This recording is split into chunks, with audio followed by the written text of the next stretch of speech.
Salamat, Madam Speaker. Ngayon pong hapon na ito ay kasama natin ang mga estudyante galing sa iba't ibang mga pamantasan at high school kasama ang Far Eastern University, UP Diliman, UP Manila, University of Santo Tomas, Adamson University, at pati na rin sa iba't ibang mga high school dito sa Kamaynilaan. Madam Speaker, tumatayo tayo ngayon dito dahil papalapit na rin ang graduation season sa maraming mga pamantasan at paaralan. At pangarap ng bawat magulang na makita ang anak nilang may hawak na diploma o nakatoga. Paparating na naman ang graduation season at siguradong meron pa ring mga estudyanteng nangangamba kung makakapagmarcha ba sila o hindi. Barkada o squad goals ng mga magkakabatch na itawid na sabay-sabay, makapagtapos ang lahat.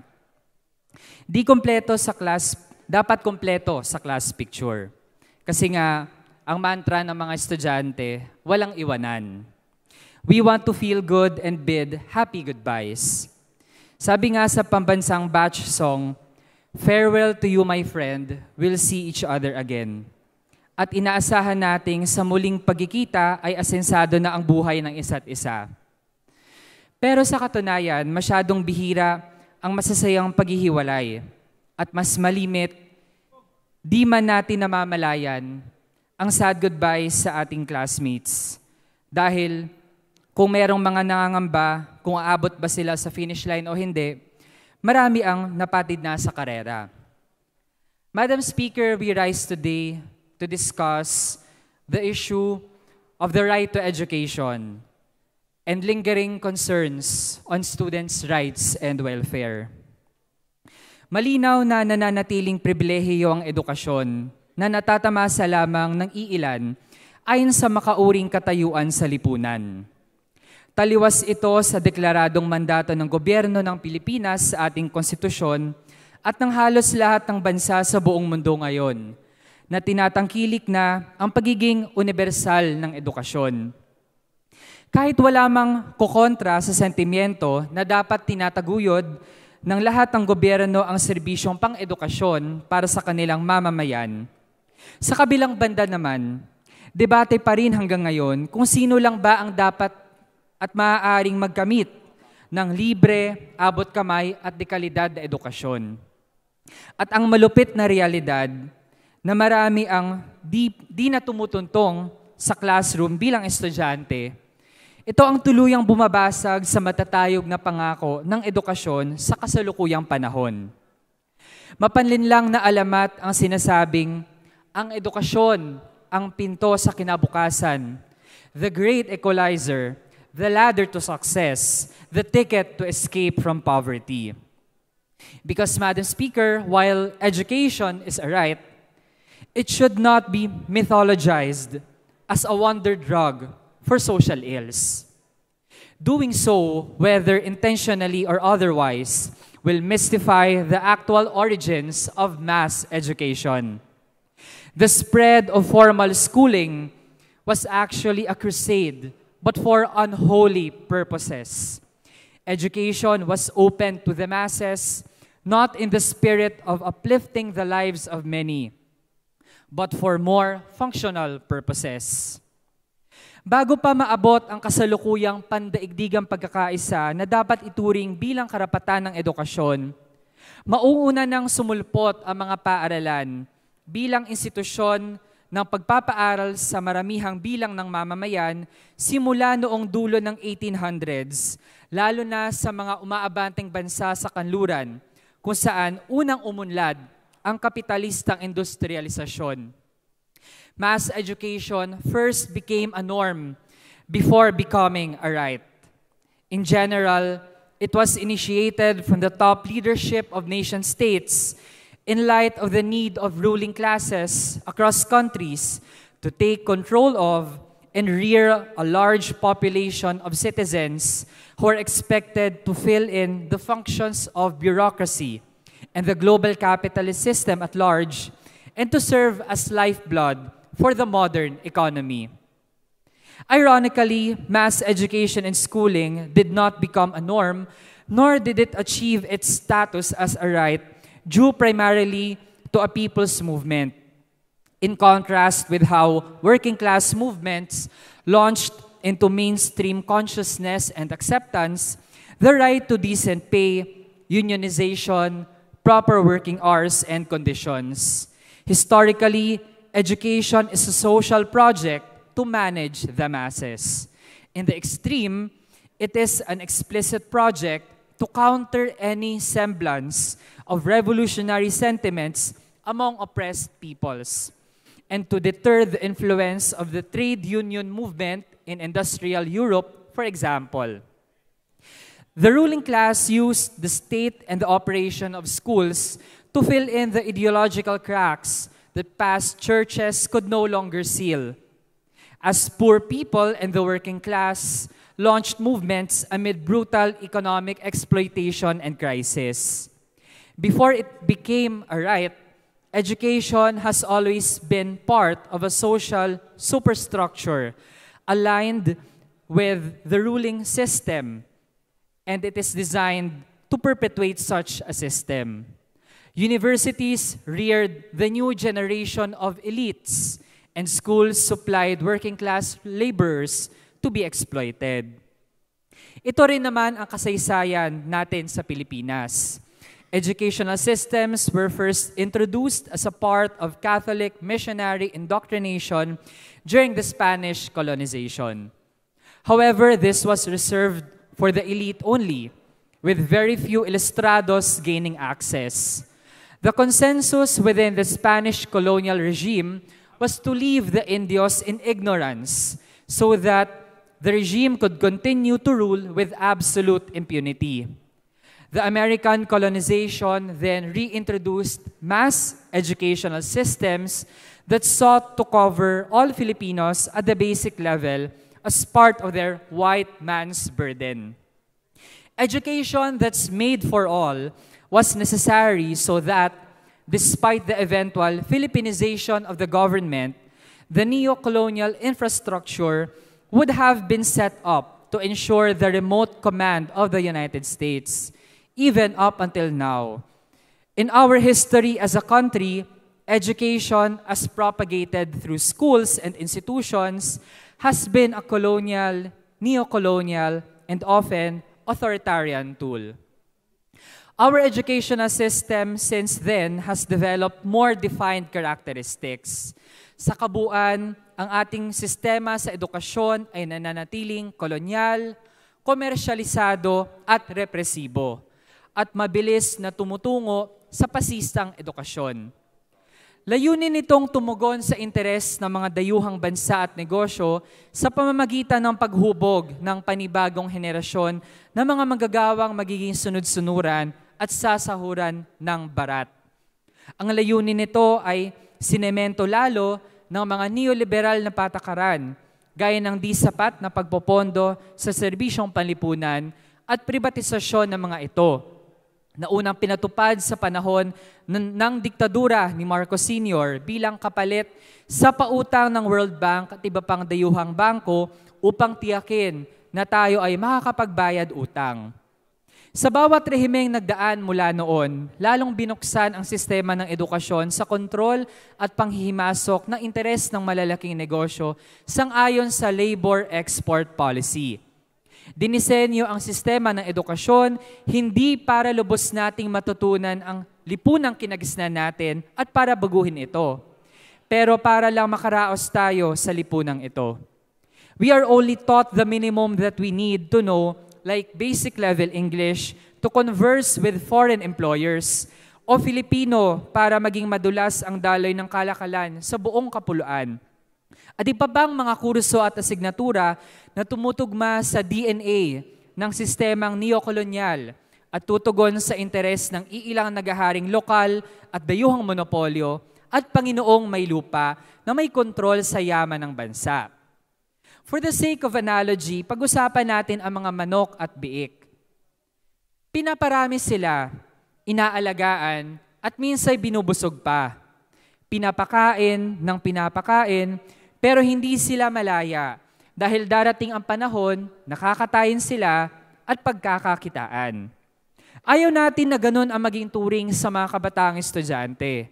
Naaasahang tanggapin na lamang ang pakain sa forma ng kasalukuyang edukasyon at nagmumukhang maswerte kapag binubusog, kahit na sa katunayan ay nakapila sa katayan sa forma ng pagpiga ng kanilang lakas paggawa sa mga trabahong may mababang kalidad at sahod.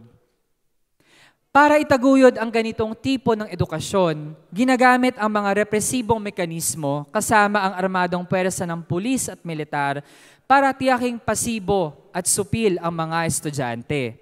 Laganap ang pagbabawal sa pagsali ng mga estudyante sa mga progresibong organisasyon, panggigipit sa pagkilos at malayang pagpaplano, at di pagkilala sa mga organisasyong binubuo mismo ng mga estudyante.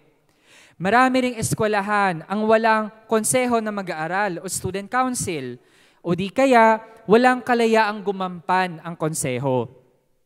Laganap din po, Madam Speaker, ang persahang pagpapapirma ng mga eskwelahan ng waiver bilang kondisyon sa enrollment para persahang ikontrata sa mga estudyante ang pagpapasuko ng ilang batayang karapatan, tulad ng pagsali sa o pagbuo ng mga organisasyon at ang malayang pamamahayag.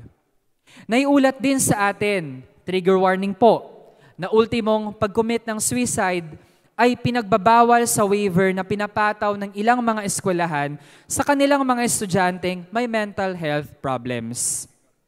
May mga kaso ng pamumulis sa social media ng mga estudyante sa tabing ng good morals and right conduct at pagpataw ng gender-conforming dress codes and behavior.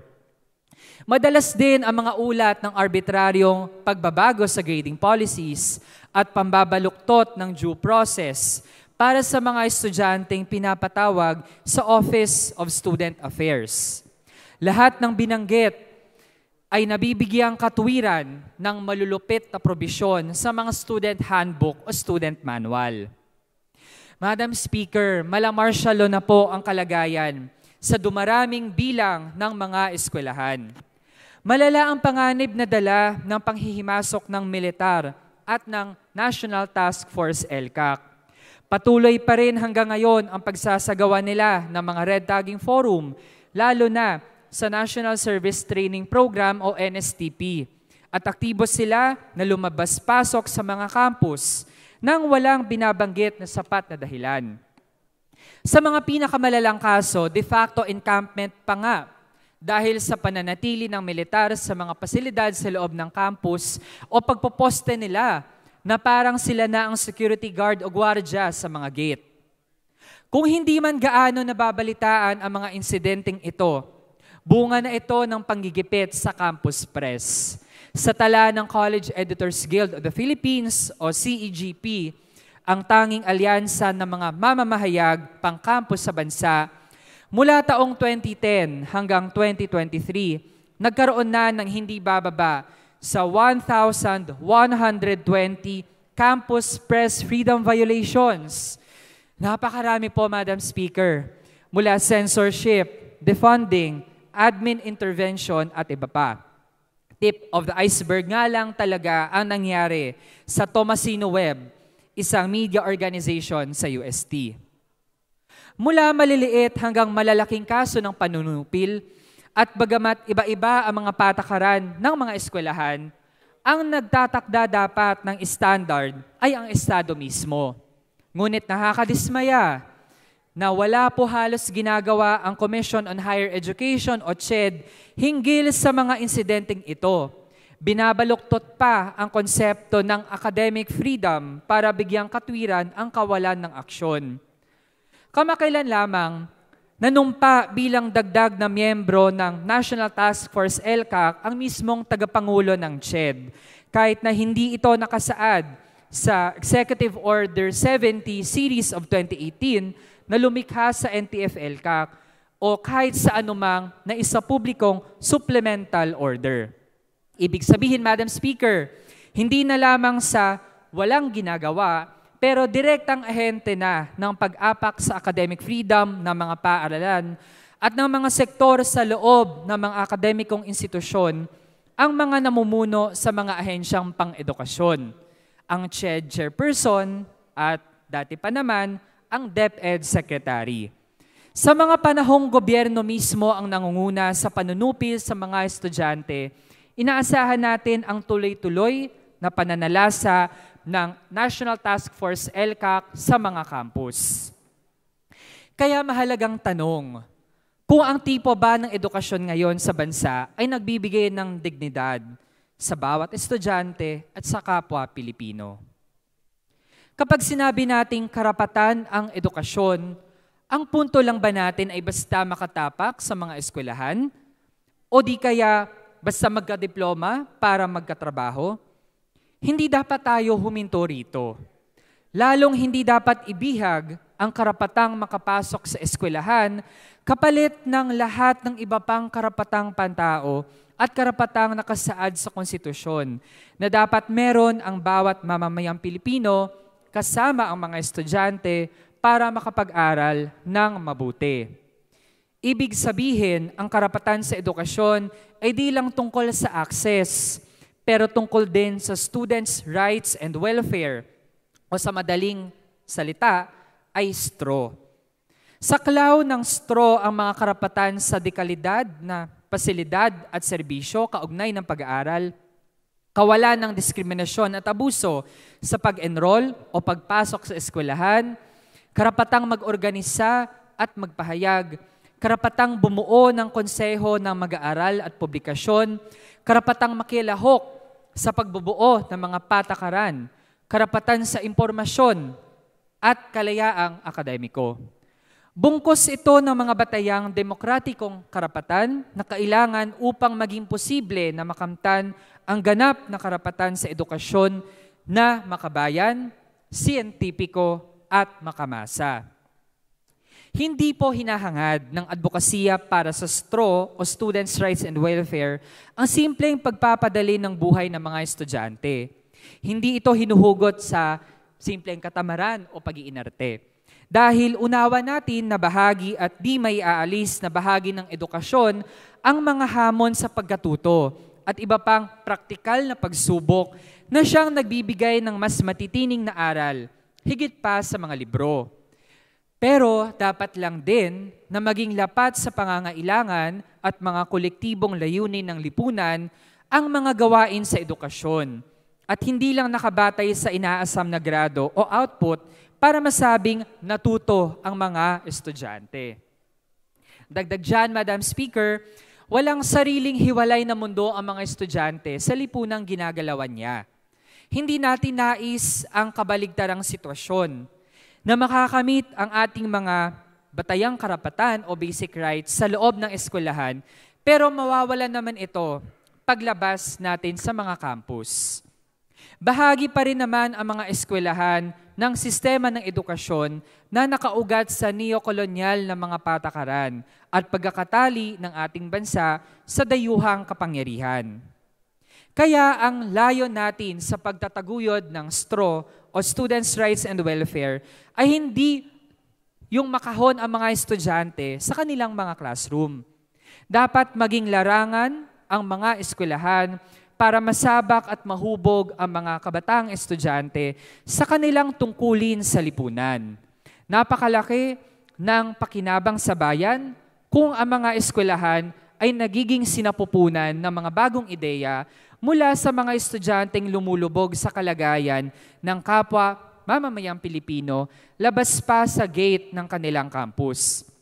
Subversibo man sa pananaw ng iba, ngunit hindi natin maikakaila na kapag sumasanib ang mga estudyante sa masang anak pawis, doon nabubuo ang papel ng mga estudyante sa pagbabagong panlipunan. Ang pundasyon ng STRO ay bahagi ng paggamit nito. Kaya di nakakapagtaka na ipinagkakait ito ng mga mapanupil na administrador ng eskwelahan at higit sa lahat ng Estado mismo. Ang paggamit at pagkapit sa demokratikong karapatan ng kabataang estudyante ay kasabay at mahigpit na kaugnay ng pakikibaka ng iba't ibang aping sektor at uri ng mamamayan.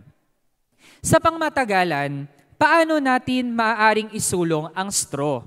Unang-una, kailangan maputol ang kontrol ng malalaking dayuhang bansa sa ating sistema ng edukasyon sa anyo ng mga neoliberal na patakaran. Dapat ibasura ang academic calendar shift na dati pang sinasabi natin ay kinopya lamang sa ilang mga bansa. Dapat din na kumawala na tayo sa makadayuhang oryentasyon ng K-12 program at itigil na ang walang sawang paghahabol ng basta-basta sa mga international standards nang hindi nilalapat ang mga patakaran sa konkretong kondisyon ng ating bansa. Dapat maging salamin ng sarili nating kasaysayan ng pakikibaka at paglaya ang edukasyon.